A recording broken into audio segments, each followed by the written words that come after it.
ఎందుకు సృష్టించాడు?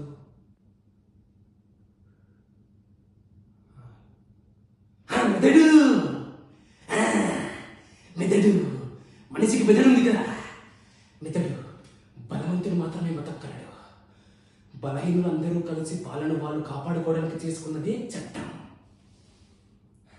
జింకని చంపితే శిక్ష, మేకని చంపితే శిక్ష లేదు.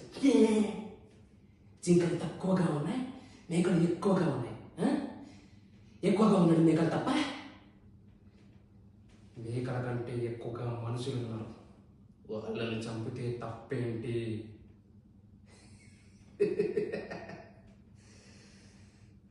లక్షల సంవత్సరాల క్రితం ఒకరిని చంపి వాడి భార్యనెత్తికెళ్తే మిగతా వాళ్ళందరూ వెళ్ళి గుహలో దాక్కున్నారు. గుహలోకి వెళ్ళి పట్టుకుంటే తలుపులు వచ్చాయి. తలుపులకు తాళాలు వేస్తే తాళాలు వచ్చాయి. తాళాలు కూడా వదిలిపెడితే తర్వాత ఒకరు లేచి కాపలా ఉన్నారు. వాళ్ళందరికీ ఒక నాయకుడు వచ్చాడు. ఇంత నాగరికతకు కారణం ఎవరు? భయం. అది సృష్టించింది ఎవరు? మేము.